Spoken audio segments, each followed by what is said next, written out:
La palabra barroco es utilizada por mucha gente para expresar la idea de algo exagerado, excesivo o enrevesado, y por tanto algo de mal gusto.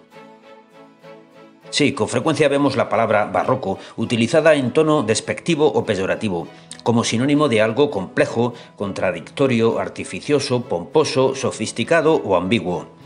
Pues bien, me he encontrado en una revista cultural un artículo del escritor Juan Manuel de Prada titulado Barroco, en el que este autor hace una apasionada defensa de los valores estéticos de este estilo artístico y te la voy a leer en este vídeo tal cual. Ahí va. Siempre me ha sorprendido la noción peyorativa y por completo equivocada que en España, nada menos que en España, tenemos del concepto barroco, y a lo largo de los años he tratado de encontrar una respuesta a tan grave enfermedad del juicio estético. Creo que al fin la he hallado. Afirmaba Leonardo Castellani que la nación que pierde el sentido de lo sacro está perdida, y añadía que el sentido de lo sacro no es la religión, sino algo anterior a ella, en el cual ella se encarna y a la vez lo estructura en relación de materia y forma.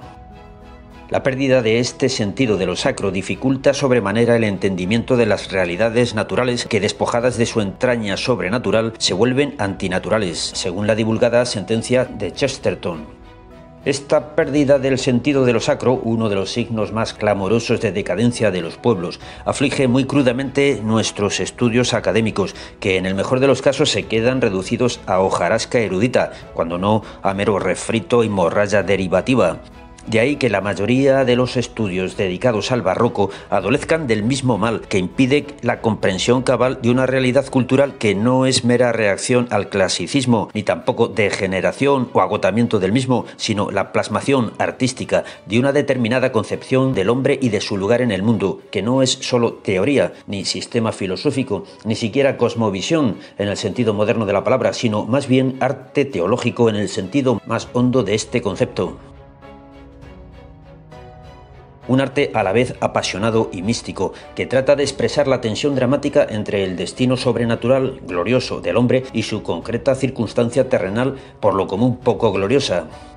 La falta de sentido de lo sacro condujo a Benedetto Croce a definir el barroco como una de las variantes de lo feo, también como estilo patológico y ola de monstruosidad y mal gusto. Eugenio d'Ors, también con escaso sentido de lo sacro, consideraba que el barroco es una reacción a lo clásico que a lo largo de la historia adopta diversos avatares. Así, consideraba que el romanticismo es un avatar más del barroco, dislate en verdad colosal, pues más allá de que ambos sean rebeliones frente al estilo clásico, el romanticismo es fundamentalmente un movimiento antropocéntrico y exasperadamente vitalista, exactamente lo contrario que el barroco. Por supuesto, expertos posteriores han abundado en estas memeces, a las que han añadido la empanada mental posmoderna que solo les permite reparar en la exuberante forma del barroco, siempre los árboles impidieron ver el bosque, que a su delirante juicio encubre el vértigo ante la nada y no sé cuántas paparruchas más.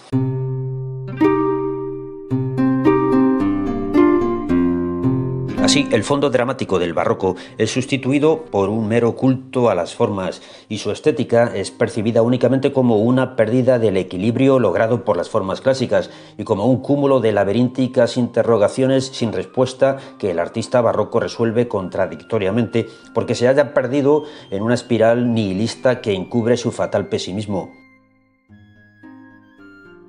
Pero en el arte barroco, el culto a las formas es expresión de un drama teológico conscientemente asumido en el que se juntan la tristeza de la caída y el alborozo del vuelo.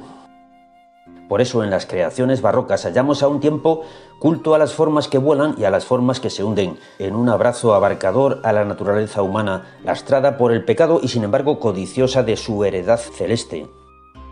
Esta sensación simultánea de vuelo y de caída es el auténtico equilibrio barroco, que ya no es la falsa armonía clásica, idealizadora de los placeres mundanos, que insta a apurar, según el tópico horaciano del carpe diem, sino equilibrio que subordina la vida a su último fin, que es sobrenatural. De ahí que el barroco no se recate en mostrar los efectos degradantes de esos placeres, presentándolos como heraldos de muerte y perdición. De ahí que presente el disfrute de estos placeres como una amarga experiencia minada por los secretos microbios de la corrupción física y moral. Por otro lado, el barroco considera la consecución de esos placeres, que nuestra época presenta como signo de plenitud vital, como una serie continuada de chascos, o si se prefiere, de desproporciones entre el deseo y la realidad. ¿Se puede decir entonces que el barroco es un arte pesimista? Otra de las calumnias circulantes sobre el barroco, reveladoras de la falta de sentido de lo sacro propia de nuestra época, es presentarlo como un movimiento pesimista. El arte barroco puede desde luego señalar que en la belleza de las cosas anida su decrepitud, pero sin olvidar que esa decrepitud es semilla de inmortalidad. Frente al idealismo renacentista, que exaltaba la belleza de la materia, el realismo barroco no deja de recordarnos que esa belleza es pasajera y accidental.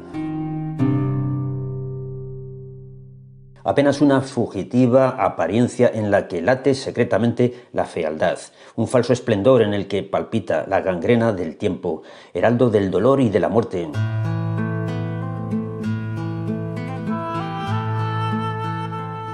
De este modo, la fugacidad de la vida, que para el Renacimiento había sido un opíparo botín que debía ser urgentemente apresado, se convierte en el barroco en objeto de meditación y melancólica gravedad. El barroco no niega la belleza del mundo, pero la juzga fungible y por tanto insuficiente para colmar los anhelos humanos, de ahí que cada júbilo porte una semilla de desengaño, de ahí que cada instante nos recuerde que somos presentes sucesiones de difunto, de ahí que las pompas mundanas se tiñan de postrimería. Pero esta inquietud, que se plasma en un arte convulso y desgarrado, no es ni mucho menos desesperada.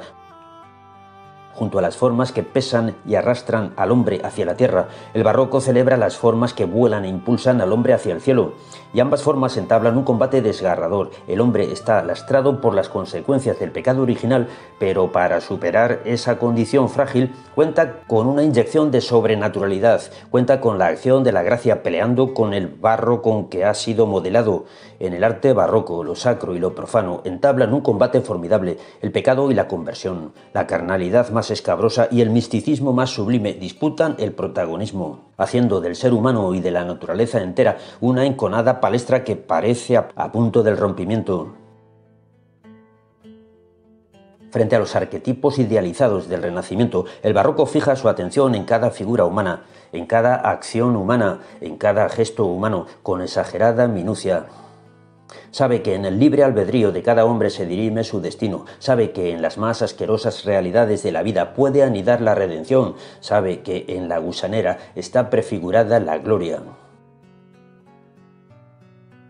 Esta concepción de la vida es el alma del barroco. El ser humano abandona los ropajes arquetípicos del Renacimiento para convertirse en criatura perecedera, que sin embargo vivirá eternamente después de la resurrección, ser libre cuyo destino está en sus manos y cuyo ideal supremo es la salvación personal.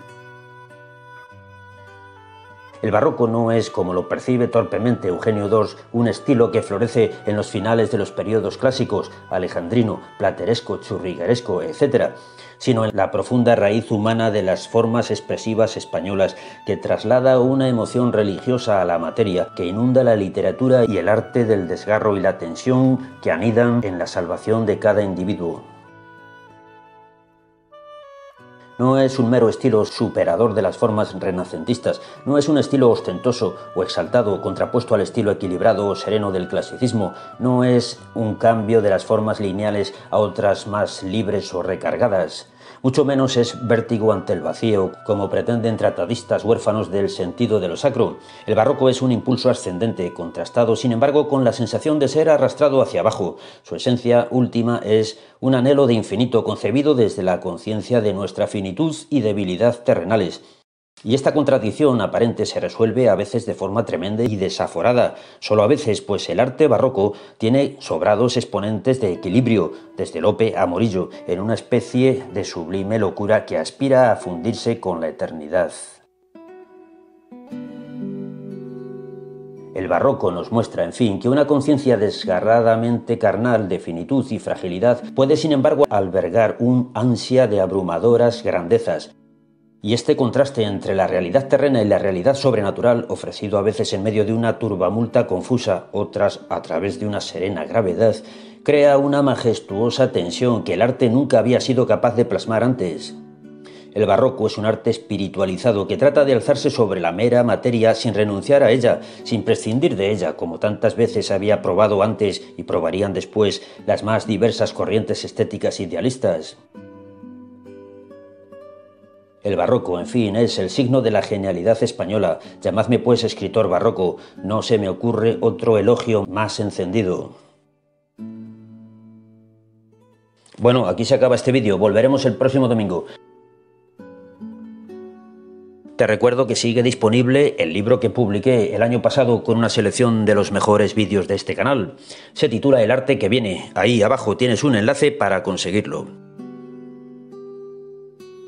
Y nada más por hoy, amigos. No te olvides de poner un me gusta y escribir algún comentario o sugerencia o petición especial para los próximos vídeos de algún tema que te interese.